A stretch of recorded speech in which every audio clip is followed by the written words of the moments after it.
special A9 TV interview with Professor Michio Kaku, co-founder of string field theory. Michio Kaku, famous scientist, theoretical physicist of the United States of America.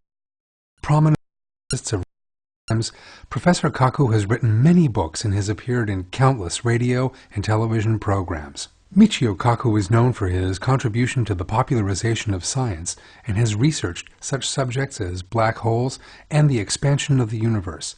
He is also one of the founders of string field theory, one of the basic models of physics. We have the illusion that things are solid, when actually things are empty. So why is it that we don't fall to the floor? Why is it that things look solid? Because electrons repel each other.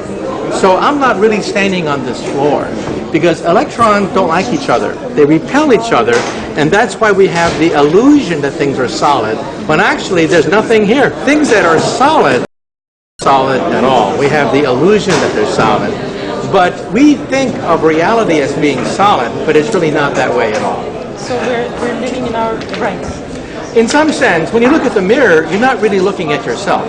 In a mirror, you're looking at yourself as you were 2 billionths of a second ago, because that's the time it takes for light to go from your face to the mirror and back again. And then according to quantum mechanics, your face is you're actually vibrating. That sounds incredible. But we measure this with our instruments in the laboratory.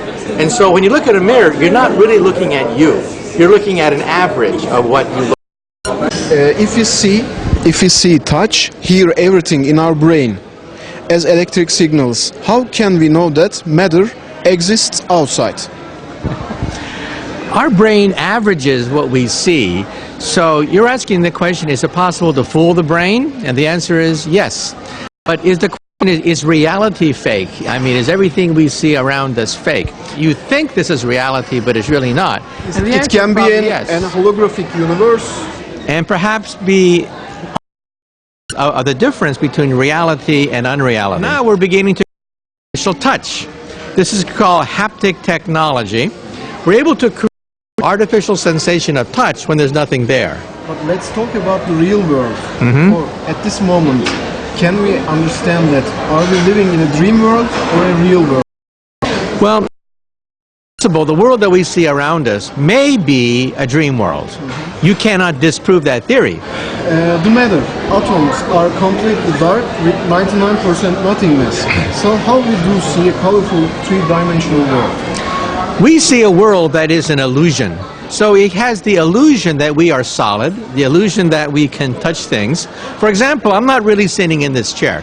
How is it possible? I'm not really sitting in this chair. I'm hovering, floating 1 angstrom above the chair, because electrons do not like to be in the same quantum state. They repel each other. Now, why is it that my hands go through each other? Why do we have this illusion that solid, right? And the reason is, when I slap my hand does not really touch my head at all. It bounces off my head 1 angstrom away. So we have the illusion that things are actually things are not. Okay, we said that we interpret electric signals coming from the outside world.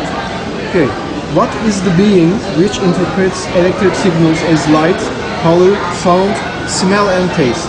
Well, we don't really know, and it's specialized, so certain parts of the brain create an image of you in terms of sound, in terms of smell, in terms of sight, but it's not really you. Yes, it consists of electric. Right.